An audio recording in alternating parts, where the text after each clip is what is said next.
Hello, tubers. This is Kurt with Edibles and Exotics coming to you from sunny Mesa, Arizona.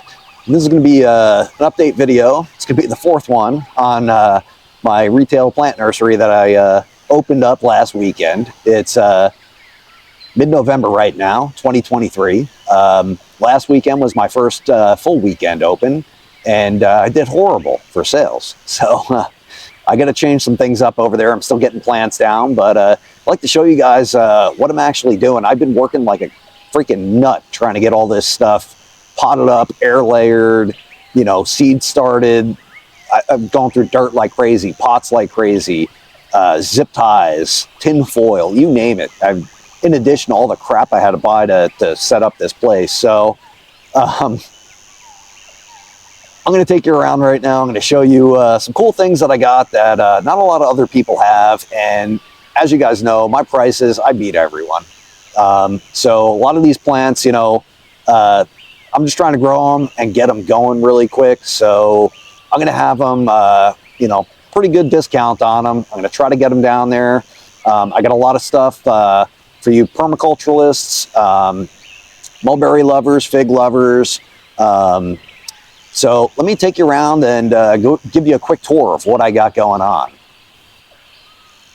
So guys, one of my last videos, I asked if anyone was willing to wholesale plants or even donate or whatever, or, you know, just sell me plants on the cheap that they can't get rid of, or they have too many of, or they just don't want anymore. And the only one that answered the call was Pam. And that's Pam over at Pam's Garden in AJ. Her and her husband Tony are super cool. I know I said it in the last video and I can't thank them enough. They've basically hired my son Reese on for the past couple of weekends to help get their yard in order, trimming their trees and, you know, cleaning up and everything, just getting ready for the winter. So Pam her and Tony, they're unbelievable. She donated so much to me. Wouldn't even take money for it. That's how cool she is. So I want to show you what she's given me so far. I mean, it's a lot. I got so much, I don't even know what to do with all of it. But let me flip you around here and show you. So these right here, these are vetiver grass.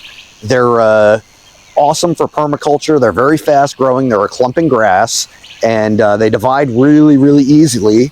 So if you bought one of these from me, I'm going to be selling these for 20 bucks once they've already started to root out. They're putting out these new top growth. So once they really start putting on some growth, I'm going to bring them down there. I'm not going to sell you guys any plants that I am not sure are rooted out and healthy and growing, but these guys are in 16-inch by, I think it's 6 black plastic nursery bags, and they do have drainage holes all the way around. So I planted these guys down quite a ways and rolled the tops of the bags down just because I want these guys to get good drainage. They don't like, when they're adult plants, they could tolerate sopping wet. They can grow in swamps. But when they're rooting out like this, you got to treat them just like you would any other cutting. You want to keep them moist, but allow air to get to the roots that are forming. So she gave me all these. I don't even remember how many are there. There's probably like 30 or 40. She also gave me clippings. So these are all vetiver grass clippings. And basically, she says she just sticks them in water. This is a bucket of water, Home Depot, Homer's Project bucket. And you just stick them in there. And, you know, I got water probably up to about here. And you just stick them in there and you leave them in some sun and they start to grow. So some of these actually this is actual new growth coming out of these. I haven't checked them all yet, but I would assume they probably are rooting out. I got some more in pots over here, 4 of them. And then if you come over here, this is really cool. So Pam gave me, these are all Pakistani in this bucket. It's jam-packed in there, like packed. And basically, I've been doing a lot of water rooting with hard-to-root mulberries and figs, and I've had excellent luck. So these are just sitting out here in my backyard. They get a little bit of sun, not a lot. It's kind of dappled, as you can see. This bin here, these are all, let's see, this one here, Pakistani. These are like the bigger ones. And then there's some figs in here. And this is the same deal. There's just about the same amount of water coming up the side of Homer's project bucket here. Probably about, I would say, 3 inches of water in there. And then she also gave me these. This is another bin of larger fig cuttings. And same thing with these, probably 2 inches of water because it's a smaller one. I also have an entire bin, even bigger than one of these buckets, inside my house, full of Pakistani mulberry cuttings. So, I mean, I couldn't tell you how many are in just that bucket, but there's probably well over 100, maybe 200. And then the bucket inside is probably 2/3 bigger than that. So, I mean, there's easily in that bucket, there's well over 300, maybe 400. There's a lot in there. So over here, I got my terrible looking dragon fruits. It was so damn hot this summer that I staked them 3 times and they just kind of fell over. But these are actually pretty big dragon fruit plants. I really got to get these guys potted up, staked again, and down to the booth. These are American Beauty, which is a purple flesh dragon fruit. So the fruit inside is purple. I got 2 Musa velutinas right here that I grew from seed last summer. It was so damn hot that pretty much all of them died except for these 2. So these guys are winners, man. They'll grow for you. These guys here, these are all Mexican petunias. I just potted these up like 2 days ago. They were in a bin, so they look a little wilty, but they'll bounce back. I had to kind of cut the roots into little cubes and stick them into these little nursery bags, so they should bounce back. Over here, I got some white Italian figs. They're actually already rooted out. I just got to find some time to pot them up. But some of these, they're probably like, I don't know, 10, 12 feet tall. They're pretty damn big, and they're straight up and down sticks. And they're already starting to put out fruit. So these little guys, you can see there's little figs coming out of these. But the main tree, it's got figs. So I don't know if these are going to ripen. Some of them have, and I picked them. It's been an excellent year for figs this year. We had a really wet winter and they put out a lot of fruit in the early summer, and then we got a late summer crop, and now they're putting out fruit again. So kind of cool. These are probably one of my favorite varieties. They taste like, to me, they taste like cream of wheat with a bunch of sugar dumped on them. They're super, super sweet. This is a unknown Italian variety from Italy, brought over to Brooklyn and transported to Arizona as a cutting, planted here, grown for like 20 years. And then I was given a cutting, and believe it or not, guys, this thing I think was a cutting a year and a half, 2 years ago, and it's enormous. So these here are some weeping mulberries. This one, let's see, this one here and this one here, they lost all their leaves. They had the most roots on them, and they looked the best, and for whatever reason, they just lost all their leaves. But the cool thing is, it's been about a month, and they're starting to put out little green buds, so that's a good sign. Buds all up and down this guy. He should leaf out. There's plenty of time in the season left. Same with this guy. A little bud right there, and some of these other buds are starting to pop. They're starting to turn green. I got another one over here. This one lost all its leaves all the way down to the bottom, except for the top. The top held on to its leaves. As you can see, they kind of crisped up a little bit, but it's putting out some growth, so it may actually put out some fruit. Some of these buds on this one too are starting to turn green, which is kind of cool. These guys are all, well, these 2 guys here, I don't have them on any sort of water. They just get whatever comes off the sprayer heads for my irrigation. That one over there is on a spot spitter. Again, this is what the spot spitters look like, guys. They just stab into the pot and put out a little spray of water. So guys, I got a ton of seed bins over here.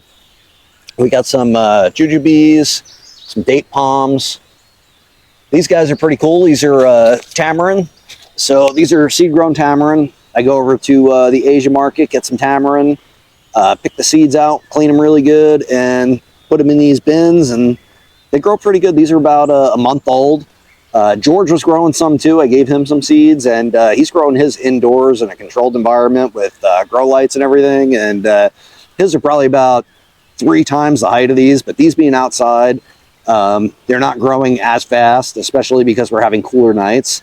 Like I said to you guys before, I like growing things in their environment they're going to live in. You can start them inside, but I just like hardening them off, you know, naturally. Over here we got some pomegranates popping up and probably a weed. Over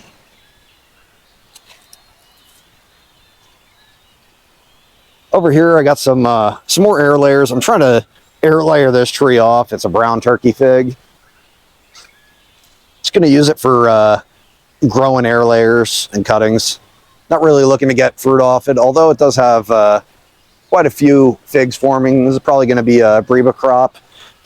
There's some back there too. Breba crop is the crop you're going to get that overwinters on the tree, and then they get kind of big in the spring. Not very they don't taste very good. They're kind of juicy and not very sweet. Here's another one over here. We've been picking some figs off of this. This is a blackjack, and it's also got a Peter's honey grafted onto it right here. You can't even see the graft anymore. It was right there at that knot, but got quite a few air layers on this. These are pretty tall air layers. I would say anywhere from 4 feet up to probably like 10 feet high. And these have figs, these air layers too. I got a yellow long neck over here that I planted, cutting grown. It's got some figs on it up the top. Let me zoom in here. Some figs up here. Not very many, but this guy was only planted at the beginning of the summer.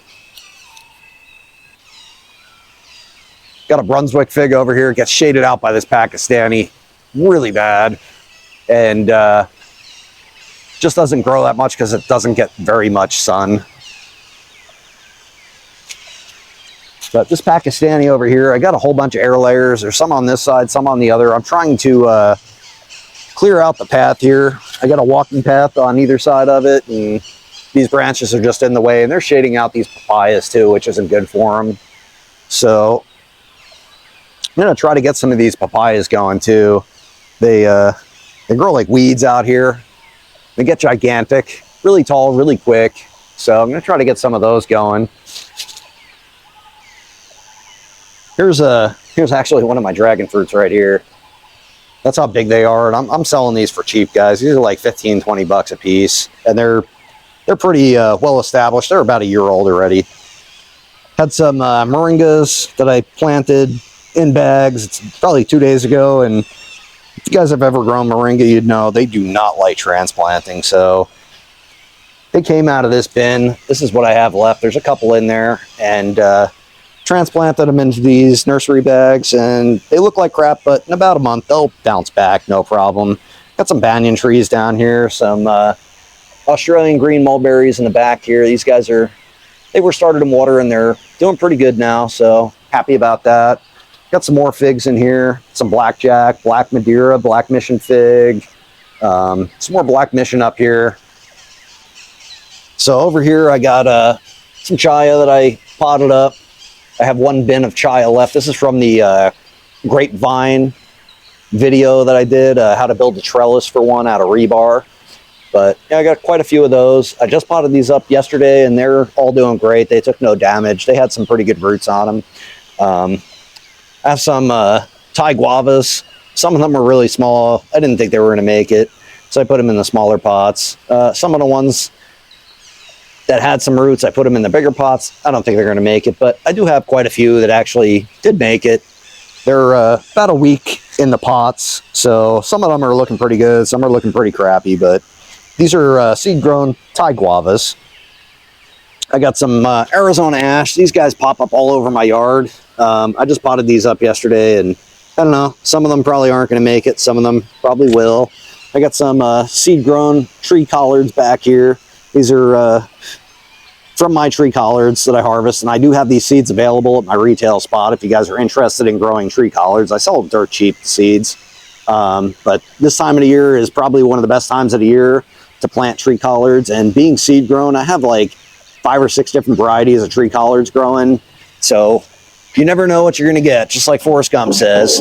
They could be really good tree collards. They could be not so good tree collards, but grow your own and get the satisfaction of growing something that no one else has. Over here, I got some mint. I literally just potted these up an hour ago. They're a little wilty. Mint is kind of cool. It grows really good out here. I'm going to show you in a second how I pot these guys up. Got some purple hearts back here, some elephant's food.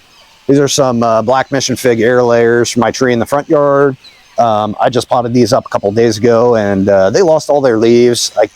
I'm trying to race against the landscapers. They're going to come in and hack off the side of my tree. So I've had these air layers on there about a month, and they're pretty rooted out, but just got nervous, jumped the gun, and potted them up a little too soon. Probably another week, and they would have been a little better off. They had plenty of roots, but not enough to support, you know, a 5-foot tall boomerang shaped air layer. Got to work on straightening these guys out. As you can see, I mean, they're growing 90 degrees, almost perpendicular to the ground. So I'm gonna have to work on staking these guys, getting the trunks to straighten out for me.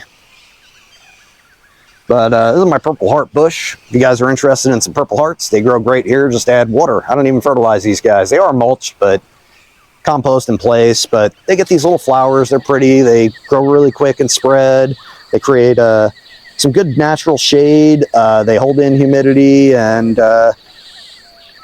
in the summer, if you forget to water them, they'll wilt on you. The second you water them, within a half an hour, they puff right back up. So these are really cool plants.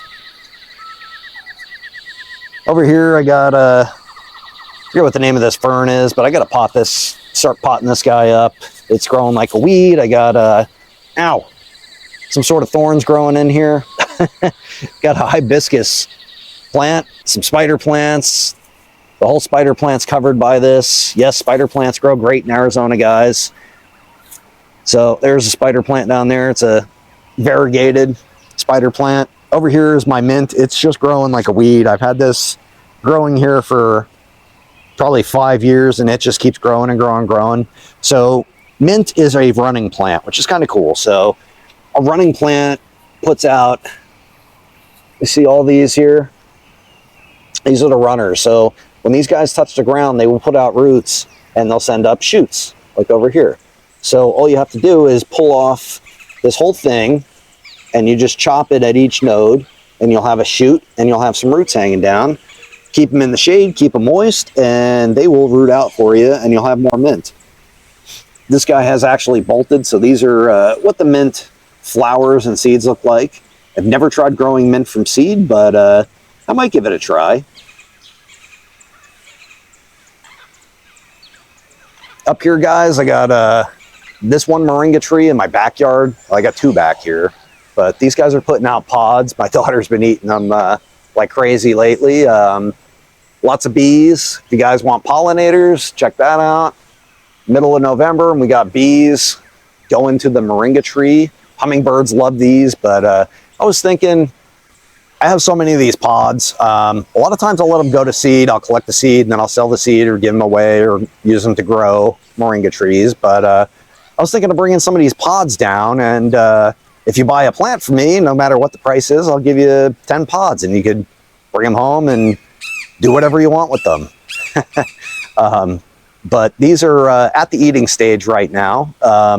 If you just let them sit around and dry out, you could actually harvest the seeds out of them and grow them if you wanted to. It'd be up to you guys, but I thought that'd be a kind of a cool idea.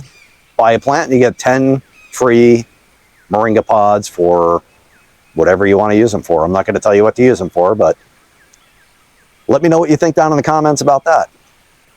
Over here, I got a contorted mulberry air layer. So this is from my contorted mulberry in the backyard. This was an air layer at the beginning of the summer, and they call it contorted because you can see every time a bud comes out, the branch goes the other way. So they zigzag. They also twist and spiral and stuff like that, but they get pretty big leaves on them. It's a black mulberry. This one here, it had a branch growing out of the bottom here. It's growing right out of the dirt. And it was pretty long and healthy looking. It goes all the way over to here. So I put an air layer on this about, I would say a month ago, a month and a half ago. It hasn't rooted out yet, but then again, A lot of my mulberries aren't rooting out via air layer right now. They're the only one that's actually rooting out would be my contorted, or would be my weeping mulberry, which I'll show you in a second. So this guy started out, I would say at the beginning of the summer, it was probably, oh, probably about this big, just maybe 4 or 5 leaf sets, and it's as tall as me now. So it's, oh, it's even taller than me. It's probably as tall as George, so probably like a little over 6 foot. Over here is my weeping mulberry.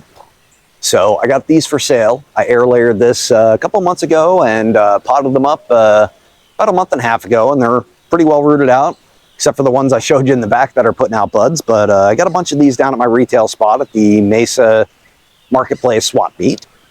And this one here, the tinfoil fell off, but right there, it's getting a root. It lost all its leaves, but it's not drying out. So I'm probably going to cut this guy off in the next couple of days and bring him inside, let him sit inside in nice, warm, controlled environment to continue rooting out as a potted up cutting or potted up air layer. This one here, I started this one probably about 3 weeks ago.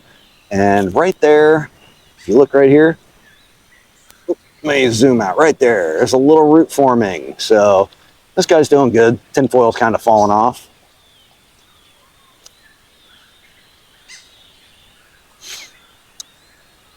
Got these birdhouse gourds going, guys. This thing is getting attacked by aphids, though. They're everywhere. So I sprayed this guy down with some aphid killer. But we got some pretty big birdhouse gourds in here, and have these hopefully for sale in the next month or so at the booth. Some big ones down there, and there's I think another one in the back over there. But yeah, they're starting to form like crazy.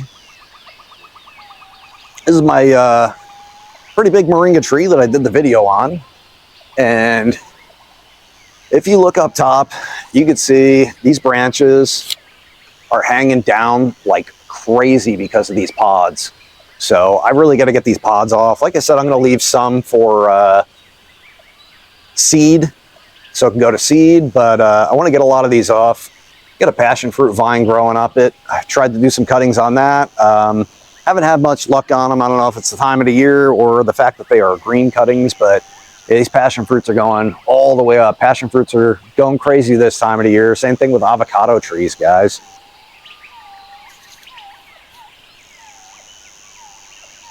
Get a Mexican cream guava or a white guava. Not my favorite tasting fruit, but they are pretty cool looking trees, guys. I'm going to try to do some air layers on this, probably in the spring. It's too late to do them now, but some of these lower branches, this one, this one, this one, I'm probably going to air layer these off so it has a nice trunk to it.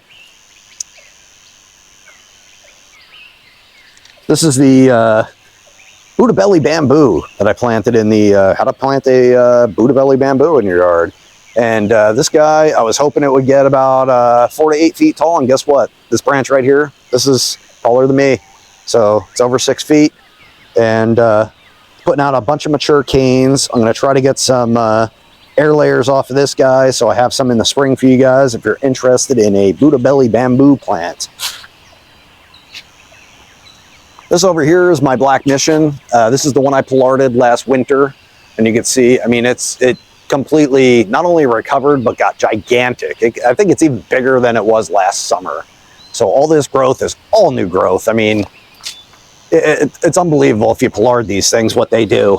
So, you know, if you come in here and look, that's where I chopped this guy right there, and I mean, it's got huge branches. So I air layered all of these. Like I said, the landscapers from the community will come through, and anything on this tree that's on this side of this wall here, they'll just lob it off. So I got to get these guys cut off soon in the next day or two and pot it up. But if you look here, we got some little rock hard figs. These guys are kind of hanging out in the sun. This guy's getting ready to go to sleep. A lot of times when figs are getting ready to go to sleep, you can see these branches get like a little purple reddish kind of hue to them. So that's when you know it's starting to get cool out, and they're going to start dropping their leaves soon. But I got those 3 air layers off of this that I potted up already. I have 1, 2, 3, 4, 5, 6 left. And these are just the branches growing into the common area. So these guys, these are rooted out. Let me peel one open for you here. Let's see, we'll pick this one here.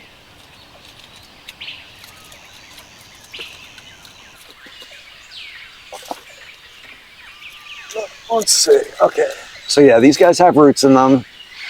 They need a little bit more than what they have, but time is getting short between the growing season and the landscapers that want to kill all these branches on my tree.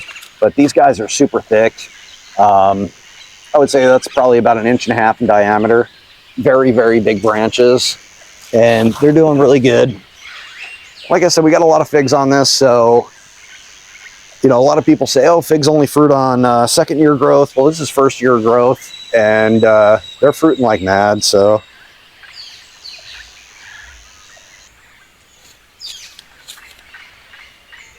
Lots of figs on this, all over the place. They're little babies, so I think this is probably going to wind up being a pretty big crop. We did get some figs off it in the summer, but it was a lot of newer growth. And it just didn't have the leaf mass to sustain all the fruit, so they're very slow to develop.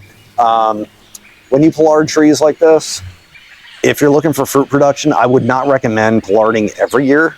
You could trim every year, but I would allow at least some of it to grow into the next year. If you keep pollarding things, a lot of times they stop fruiting, or if it's a male tree, they'll stop flowering. I spoke with a customer at my retail spot the other day, and he was saying he was looking for a male mulberry tree. So why do you want one of those? And he said, well, I don't want the fruit falling on the ground making a mess. I said, well, the male mulberry trees, they put out a lot of pollen, and the pollen actually does make a mess too. And he said, well, mine I've had for 20 years, and I trim it down every year, and it's never fruited or flowered. It doesn't do either. It doesn't put out anything. So he showed me a picture, and what he was doing was he was basically trimming it down to 4 leads coming out of the main trunk, and they had the big old ball knots at the end. So he was chopping it down to that every year. And what that will do is it'll force it almost into like a juvenile state where it's just not going to fruit or flower. But he let it go for 2 or 3 more seasons without trimming it. It'll start either putting out male or female flowers and fruit for him again.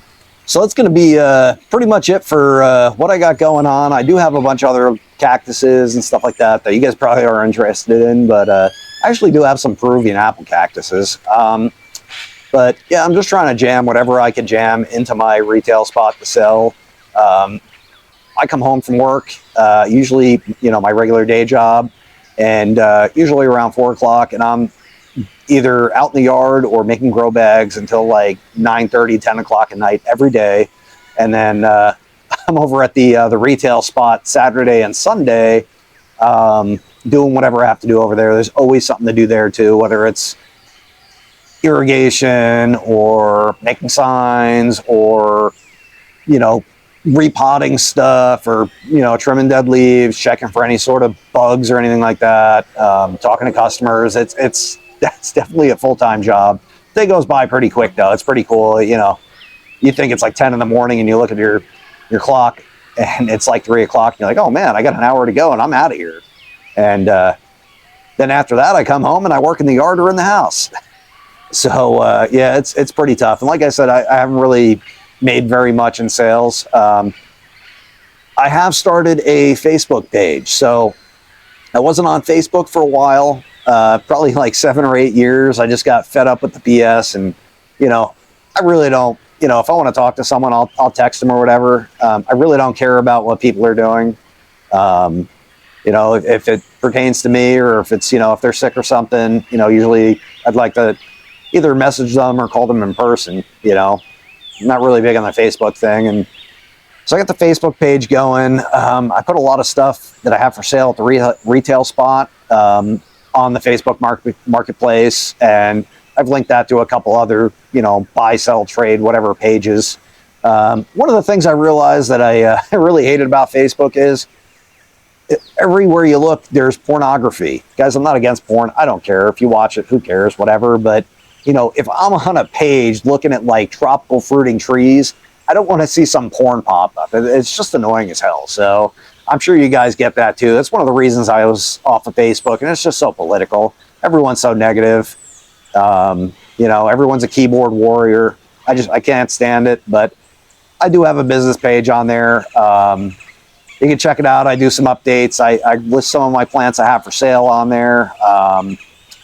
My main thing I'm sticking with is my YouTube channel, guys, because I love making the videos for you guys. I love the feedback, and I love helping people out, showing people the truth, you know, how to grow things, what works, what doesn't work, what's a waste of money, how to do it cheap, my success and failures, so you guys don't make the same kind of failures. I like testing different things out and filming it. It's fun, it's cool. You know, YouTube's my thing. And you know, when I first started the channel, I didn't really think I was gonna like it that much, and it's kind of nervous. You know, if you watch my first videos, my first video was trimming that Black Mission fig tree, and I was kind of like, what do I say? You know, now all this, whatever I do, it's just unscripted. I ramble, I talk, and then I just clean it all up in editing, post-production. But basically, that's where I'm at. I'm trying to jam pack those plants into that spot. My biggest fear is if it does turn into a big flop, I don't want to invest a whole bunch of time and money into it and then have to take all that down and do something with it and bring all the plants back. And, you know, not only would I have lost the money that I put into it, but I'm going to have to work extra hard to take all this crap down and get it out. I'm hoping it doesn't come to that. But as of right now, you know, last weekend I made like $50. Not good at all. A lady just came by. Actually, as I was filming this, I had to stop filming and go inside to meet her. She bought a weeping mulberry from me for $50. It was an air layer. It was off my tree, and you know, all leafed out, looked really good. Super cheap, and a 18-inch grow bag, all rooted out, ready to go into the ground. She was super happy. So I'm going to keep selling the plants, you know, either through the Facebook Marketplace now or Craigslist, OfferUp, whatever.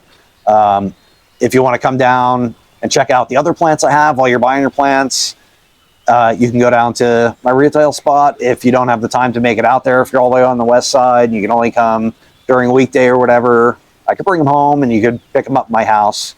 I do have a lot of oddball stuff. One of the things I'm trying to grow right now are American ground nuts. Probably a lot of you guys are like, what the hell's that? An American ground nut. It's kind of like a potato. It's considered the North American potato. So potatoes aren't native to North America. American ground nuts, they grow they're a vine. They're a climbing vine. They usually grow more in northern, like temperate climates, central U.S., east to west coast. I got a couple of tubers from that, and I planted them, and I haven't gotten anything yet. So hopefully they grow, but they get little flowers on them. The tubers are edible. Supposedly, I've read a lot of people have tried growing them here, and they've actually had some pretty good success. So trying to grow those and hopefully propagate those. It's another food crop that a lot of people have never heard of, but it's a native food crop to the North American continent, which is kind of cool. Something that a lot of people have never heard of, don't know what they taste like. I haven't tried one yet, but from what I heard, they kind of have like a nutty flavor. So they call them ground nuts, because I think they have like a peanut flavor, supposedly. Almost like a mixture of a white potato, a sweet potato, and a peanut. Sounds good, right? Why not? I think they're a little more healthy as opposed to like white potato, which is just basically starches and fiber. I think these have a little more vitamins and minerals, nutrients in them. Kind of like a sweet potato kind of deal. So hoping it works out. Like I said, they got some cool flowers on them. Almost like an orchid or something. Really neat. So one thing I really got to say thanks to George again. I mean, he's helped me out so much. I wouldn't even been open yet with the retail spot if he didn't help me. I mean, awesome help. My wife's helped phenomenally. Pam and Tony at Pam's Garden have helped phenomenally. But George, he's not only helping me set up, I mean, he shows up He's there before I am in the mornings. I'm running late. He's there. He's like, hey, I've been here a half hour already. He's brought me plants. I've given him plants. Like, for instance, I gave him some bottle trees, and I said, hey, plant them in your yard. You know, he grew them and everything. They grew great. They're actually in his yard tour video, the last video I did, which I got to get over there and do another update because it's fall. But he'd grow these two, and I show up yesterday, and he's already down there, and I look at the table, and the two bottle trees are there. I'm like, whoa. He's like, well, you know, I guess he didn't have any spot to plant them or whatever. I got tons of them. I could always give him more. But he's like, yeah. He's like, I brought them down to help you make some money, sell them. God damn, that's cool, you know? So I got some pretty big Queensland bottle trees over there. I got little shorter ones for cheaper. Queensland bottle trees are badass, guys. Google them. Look at Google images of them. They're really cool. They're native to Queensland, Australia. But more of the less tropical side, more of the desert side. So where they grow naturally, it gets colder in the winter and hotter in the summer, and it's pretty damn dry like it is here. So I have one growing in my front yard. I think I did a video like 2 weeks ago or something like that, and you'll see it in there, yard tour video for the fall. It's there. Grew it from seed. It's about a year old from seed. I got it planted in my front yard. It gets fertilizer and water just like the lawn does, and the thing's growing like a weed. It's doing better than any of the potted ones I have. George was pretty damn close to doing as good as my in-ground one. So I think when it comes to Queensland bottle trees, growing them, he kicks my ass in that. He's way better at it than me. I don't know what the heck I'm doing wrong that he's doing different. I tried to pick his brain. He's like, I'm not doing anything special. I'm like, well, geez, I'm not either. And yours are like great. So he had his in those deep plastic nursery pots for like trees. And he had them underneath a little shade cloth cover. And he had sprayers that were spraying out the streams of water, like the micro sprayers, but more like streams of water everywhere, not a fan pattern. And he had two little streams hitting each, or one stream hitting each pot. So they were getting watered all summer long in our 118-degree, record-breaking, brutal summer. Every hour on the hour during the heat of the day. And they grew great for him. So I don't think he fertilized them or anything. It's just whatever was in the pot, just added water, and they grew. So I got to try to duplicate that with mine, because I got a whole bin of them. I probably got 150 in a bin that I need to get potted up. I got a whole bunch of pots, and I just need to get them growing. So I got to try that. That's going to be my next venture, because they do have a taproot. They got kind of like a fat base underground, and then it goes to a skinny taproot that goes down. So I'm going to try doing longer grow bags, grouping them all together, and see how that goes. But yeah, he's brought me aloe plants, cactuses, all sorts of stuff. I can't even remember. I mean, he's brought me so much to resell. He keeps telling me, he's like, dude, I got this for you at my house and that for you. I'm like, God damn, man, that's pretty cool. What a guy. Who does that, right? Just awesome dude. You know, in life sometimes, guys, you meet people and it's just for a reason. You know, George started out, he bought some plants from me, I think back in last winter or something. So only known the guy a year, and we just hit it off. We've done videos together, yard tour of his house. We traveled to Tucson, did videos on the Tucson swales. And, you know, I've given him tons of plants. And he's given me way more than I've ever given him. So, you know, he's just awesome. You guys come down to the retail spot. He seems to be there Sunday morning. So if you wanted to meet George too, shake his hand and thank him for me, you can come down on Sunday and do that. He'd love it, and I'd appreciate it. So anyway, that's about all the time I have for this video. So if there's anything else you guys would like to see in these videos, let me know. I know I've really been lagging in the video department lately. This weekend when I'm down there, I'm going to bring my camera equipment on, my microphones and stuff, and I'm going to try to film a bunch of other stuff I got there, show you what's going on. If you guys could think of any sort of improvements I can make to help sales or bring in customers, let me know. Always open to ideas. Last video I did, I got a whole bunch of suggestions, and a lot of them were suggestions or recommendations or things people noticed that I also noticed too before I even went into it, and I totally agree with them on that. Like one guy was saying, you know, I'm missing my target audience at the marketplace because a lot of them are snowbirds. And I get that a lot. I talk to these people and I say, they always tell me, they're like, oh, I'd love to buy all these trees, but I'm only here in the winter. If I leave in the summer, they're going to die. And I think to myself in my head, I'm like, well, that's what automatic irrigation's for. I mean, you know, just put it on a timer, ask your neighbor to check it, whatever. You know, you can get a beehive timer like I got. It's a Wi-Fi timer. If you got Wi-Fi, how much does Wi-Fi cost them on? $30, right? You hook it up, you can monitor it from Minnesota or Canada or wherever you go to in the heat of the summer. You know, you can have your neighbors check on it, whatever. So, I don't know. It's kind of an excuse, but, you know, and then a lot of people, they live in trailer parks that go to the swap meet. That's another group of people. Seems to be pretty common. Or people that live in apartments, you know. I've met a couple of people that are really cool that want to buy plants, but they're kind of building their houses or building their yards and they're not ready yet. They say they're going to come back, but you know, you always get that a lot.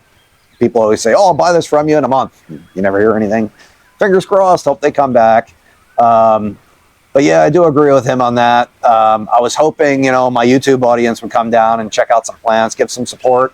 You know, even if you don't buy something, just show up and make my day better, you know. But, you know, like I was saying before, all my plants, they're usually way cheaper than all the other nurseries, usually in way nicer condition. You know, I don't resale anything right now. You know, everything, it's either propagated from my yard, I grew it from seed, I got it from George or Pam or, you know, locally somewhere that someone donated to me. I really don't want to go the resale route because there's just too much in it. You know, I buy a plant from a wholesaler, I sell it to you guys or someone else or whatever, and I really don't know the history on that. You know, I don't want to unpot plants, look at the roots, inspect it, see if there's, you know, this bug on them or that, or if they got root rot or something. You know, I really don't want to deal with that. My plants, I know what they are. If you guys are growing plants and you wholesale them to me or whatever, you know, I could pretty much judge what your plants are going to be like just by talking to you, you know. But most of us, we're such plant nerds that we treat these things like better than we treat our pets, you know. I hate to say it, but, you know, that's just how it is. That's the life of a plant nerd. So anyway, guys, I'm going to end this video now. Like I said, next weekend, or this weekend coming, I'm going to try to film something. I'm going to try to come up with some ideas to film, make it a little entertaining and show you guys what I got going on down there and hopefully get some suggestions from you guys. Maybe you guys are business savvy more so than me. Hey, great. Please don't forget to like, subscribe, share, hit the bell, tell all your friends. And until the next video, guys, keep growing. Guys, one more thing before I go. I misspoke before, and I totally forgot to mention. I said Pam at Pam's Garden was the only one who answered the call. Well, there was one other person, and I'd like to give a big shout out to them. It's Enlightenment Garden, or her, I should say. She's an excellent lady. We chat on my comments and her comments. Super cool. Love her videos and she loves mine. She says she's learned quite a few tricks, so that made me feel good. But she just messaged me the other day and said she'd like to send me some Pakistani mulberry cuttings, but unfortunately I had to decline the offer, and I feel terrible about it because that's like such a great offer. But like I showed you guys, I got like so many, I don't even know what to do with them. So I feel really bad about it, but I really do appreciate the offer. She's an awesome lady too. I'm hoping one of these days that I can go out there and we can do a collaboration video, or maybe she can come here or whatever. It may be, but I'd really like to do that. I'd like to meet her in person. And like I said, I think her videos are great. Her yard's great. She's got a passion for it.